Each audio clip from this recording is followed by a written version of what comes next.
और आपको बता दें, मुख्य चुनाव आयुक्त आज राष्ट्रपति से मिले हैं। तो chief election commissioner Rajiv Kumar ने कहा है कि जम्मू कश्मीर में जल्दी चुनाव होंगे। एनडीटीवी के साथ खास बातचीत में उन्होंने कहा कि इस साल के अंत तक या उससे पहले ही जम्मू कश्मीर में चुनाव हो सकते हैं। आइए देखते हैं बातचीत। मेरे साथ भारत के मुख्य चुनाव आयुक्त राजीव कुमार हैं। इन चुनावों में पहला तो एक बड़ी उपलब्धि आपकी रही जो रिकॉर्ड सीजर्स हुई, क्योंकि भारत के चुनाव में मनी और मसल पावर के बढ़ते इन्फ्लुएंस को लेकर हमेशा से चिंता रही है। और इस बार आपने अब तक के शायद चुनावी इतिहास में सबसे बड़ी सीजर की है और एक कोशिश की है कि एक फेयर और बैलेंस तरीके से एक लेवल प्लेइंग फील्ड सबके लिए बनाई जाए। कैसे देखते हैं आप इन रिकॉर्ड सीजर्स को और आपने कैसे इतनी बड़ी सीजर्स सक्सेसफुली आपने की कंप्लीट? 2 साल से हम इसकी तैयारी कर रहे थे।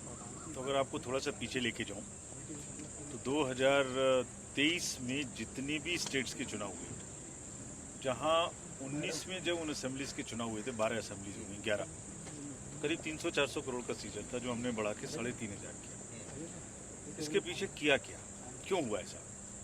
एक तो हमने सारी एनफोर्समेंट एजेंसीज को एक जगह में प्लेटफॉर्म पे लाके खड़ा कर दिया, आईटी का यूज़ किया और उसकी मिनट टू मिनट वर्चुअल तरीके से मॉनिटरिंग होती थी कि वो रात में कितना किया, दिन में उन्होंने क्या किया। तो उसमें income tax, customs, excise, coast guards, BSF, airport, helicopters, हर चीज़ शामिल थी। और इतना उनको ताकत दी कि बीच बीच में आपने सुना होगा कि मेरा हेलीकॉप्टर चेक कर लिया। अरे भाई, कर लिया तो करना है हमें। हमने ऑर्डर दिया हुआ है कि किसी का भी हेलीकॉप्टर चेक होना चाहिए, सब प्लेन में चेकिंग होनी चाहिए, कोई फ्लाइट में लेके ना पैसा उड़ जाए।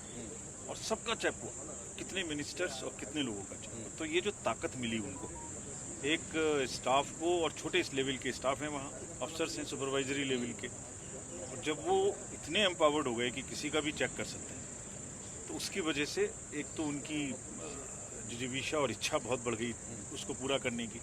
टेक्नोलॉजी से हमने उसको चेक किया और कुछ जगह में intelligence based, analytics based action किए, जैसे खासतौर से ड्रग्स में।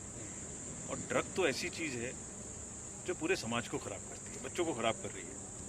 तो मैं तो उम्मीद करता हूँ कि जब 2-2.5 महीने में इतनी ड्रग्स और इतना सीजर 10,000 का हम कर सकते हैं, तो वो एजेंसीज ज़रूर बाद में भी उतना ही करती रहेंगी और ड्रग को कम से कम देश में नहीं आने देंगी।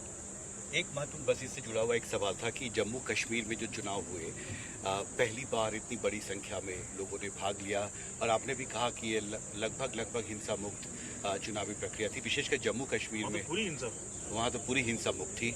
तो अब सबको इस बात का इंतजार है कि अब जम्मू कश्मीर में चुनाव की प्रक्रिया कब तक शुरू हो सकती है? क्या कोई बिल्कुल इंतजार नहीं करना पड़ेगा, हम बहुत जल्दी प्रक्रिया शुरू करेंगे। मैं 3-4 बार बता चुका हूँ। कोई टाइमलाइन आपने सोचा है? तो नहीं बता सकता, पर इस साल हो जाएगा 100%। इस साल के 100%, उससे पहले ही हो जाएगा। हमसे बात करने के लिए शुक्रिया। स्टीफन के साथ हिमांशु शेखर।